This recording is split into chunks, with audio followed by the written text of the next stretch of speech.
Hi friends, இன்றைக்கி நம்ம இந்த வீடியோவில் என்ன பார்க்கலாம் அப்படின்னா, பொது தமிழில் 6th ஸ்டாண்டர்ட் இயல் 2ல் உள்ள இந்த இலக்கணம் பார்க்கலாம். முதல் எழுத்தும் சார்பெழுத்தும் அப்படின்ற டாபிக் கீழே என்னென்னலாம் இருக்குது அப்படின்னு சொல்லி பார்க்கலாம். ஓகே, ஸோ இது ரொம்ப ஈஸி தான்.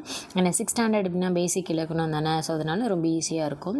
ஸோ எழுத்துக்கள் மொத்தம் எத்தனை வகைப்படும் அப்படின்னா ஸோ எழுத்துக்கள் மொத்தம் எத்தனை வகைப்படும் அப்படின்னா முதல் எழுத்து சார்பெழுத்துக்கள் அப்படின்னு சொல்லி 2 வகைப்படும் அப்படின்னு சொல்லியிருக்காங்க. முதல் எழுத்து அப்படின்னா என்னென்னா உயிரெழுத்துக்கள் இருக்குல்லையா, அ ஆ இ ஈ, அது 12ம், மெய்யெழுத்துக்கள் 18, இக்கு இங்கு இச்சி இஞ்சி இருக்கு இல்லையா, அந்த 18ம் உயிரெழுத்தும் மெய்யெழுத்தும் சேர்ந்தது தான் முதல் எழுத்து. மொத்தம் இந்த 30 தான் முதல் எழுத்து அப்படின்னு சொல்லி சொல்கிறாங்க. ஓகேவா, பாருங்கள், உயிரெழுத்து 12ம் மெய்யெழுத்து 18ம் ஆகிய 30 எழுத்துக்களும் முதல் எழுத்துக்களாகும். பிற எழுத்துக்கள் தோன்றுவதற்கும் இயங்குவதற்கும் காரணமாக இவை இருக்கின்றது. எனவே இதை முதல் எழுத்துக்கள் என்றும் சொல்கிறாங்க. ஓகே, அடுத்து சார்பெழுத்துக்கள் அப்படின்னா முதல் எழுத்தை சார்ந்து வர்ற எழுத்துக்களை சார்பெழுத்துக்கள் அப்படின்னு சொல்லுவாங்க. இந்த சார்பெழுத்துக்கள் எத்தனை வகைப்படும் அப்படின்னு பார்த்தோம்னா 10 வகைப்படும். ஓகேயா, ஸோ சார்பெழுத்துக்களோட வகை என்ன அப்படின்னா 10 வகைப்படும். ஓகே, அது என்னென்ன அப்படின்னா அந்த 10 வகைகள் என்ன அப்படின்னு பார்த்துடலாம். அந்த 10 வகை என்ன அப்படின்னா உயிர்மை, ஆயுதம், உயிரெழபடை, ஒற்றலபடை, குற்றியலிகரம், குற்றியலுகரம், ஐகார குறுக்கம், ஔகார குறுக்கம், மகர குறுக்கம், ஆயுத குறுக்கம். ஓகேயா, ஸோ இதில் இந்த டாப்பிக்கில் நமக்கு உயிர்மை, ஆயுதம் அது ரெண்டத்தையும் பற்றி நம்ம இப்போ பார்க்கலாம். ஓகே, உயிர்மை அப்படின்னா மெய்யெழுத்தும் உயிரெழுத்தும் ஒன்று சேர்ந்துச்சு அப்படின்னா அது உயிர்மெய் எழுத்து அப்படின்னு சொல்கிறாங்க. அதாவது இப்போ மெய்யெழுத்து என்ன, இக்கு. ஓகேயா, மெய்யெழுத்தும் உயிரெழுத்து என்ன, ஆ. உயிரெழுத்தும் ஒன்று சேர்ந்துச்சு அப்படின்னா உயிர்மெய் எழுத்து கிடைக்கும். அப்போ இக்கு ப்ளஸ் ஆ, கா. ஓகேவா, ஸோ இதுதான் உயிர்மெய் எழுத்து. ஓகே, ஸோ அடுத்து என்னென்னா, இப்போ உயிர்மெய் எழுத்து எழுதுகிறப்ப ஒளி வடிவத்தை தான் உயிர்மெய் எழுத்தின் ஒளி வடிவம் மெய்யும் உயிரும் சேர்ந்ததாக இருக்கும். ஒளி வடிவம் என்னென்னா மெய்யும் உயிரும், இக்கு ப்ளஸ் ஆ, க ரெண்டும் சேர்ந்த மாதிரி இருக்கும். இதுவே வரி வடிவம் அப்படின்னா இப்போ வரி வடிவம்னா எழுதுறதை தான் நம்ம வரி வடிவம் அப்படின்னு சொல்கிறோம். ஓகே, இப்போ இக்கு ப்ளஸ் ஆ, அப்போ என்ன கிடைக்கிது, கா அப்படின்றதா. இந்த கா எதை பேஸ் பண்ணியிருக்கு அப்படின்னா மெய்யெழுத்தை பேஸ் பண்ணியிருக்கும். அதாவது பாருங்கள், வரி வடிவம் இதான் பாருங்கள், வரி வடிவம் மெய்யெழுத்தை ஒத்தி இருக்கும்.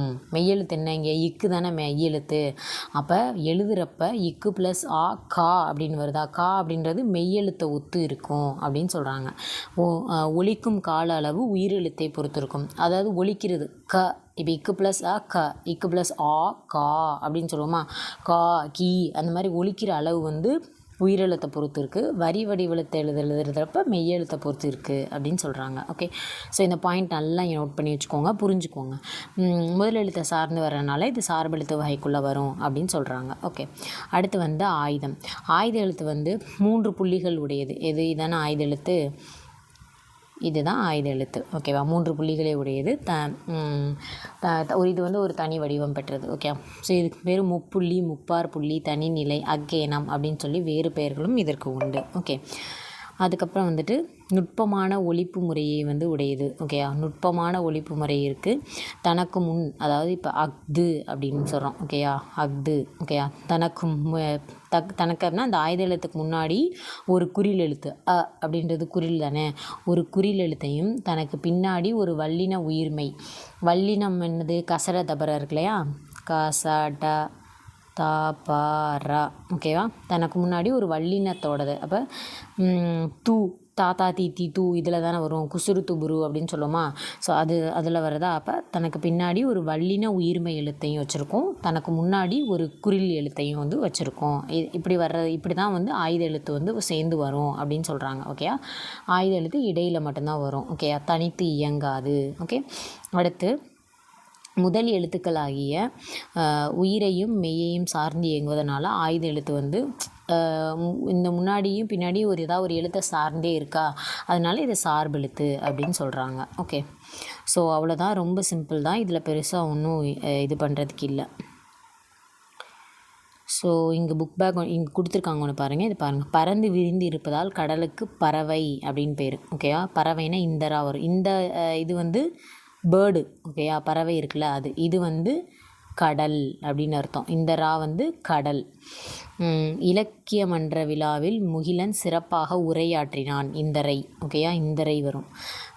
முத்து தம் பணி காரணமாக, இந்த பணி 2வது பணி அப்படின்னா வேலை காரணமாக ஊருக்கு போயிருக்காங்க. கலைமகள் தன் வீட்டு தோட்டத்தை பார்க்க வருமாறு தோழியை அழைத்தாள். இந்தலை. ஓகே. புல் அப்படின்னா என்ன? பறவை. பறவைகள் இடம்பெயர்றது என்ன சொல்லுவான்? வலசை போதல். வலசை போதல். சரணாலயம் அப்படின்னா புகலிடம். ஓகே. ஸோ அவ்வளோதான். இரட்டை காப்பியங்கள் இது வந்து இந்த இதில் உள்ளது. ஸோ சும்மா என்ன ஆன்சர்னு மட்டும் சொல்கிறேன். இந்த பாக்ஸில் நம்ம கரெக்டாக கண்டுபிடிக்கணும். இரட்டை காப்பியங்கள் 1.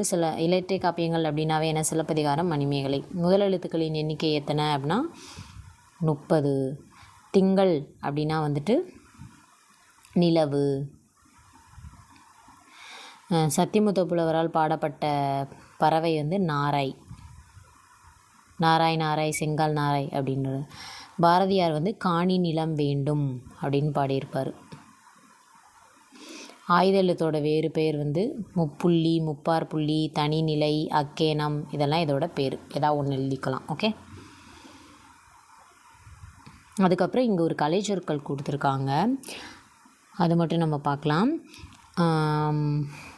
கண்டம் அப்படின்னா காண்டினென்ட்.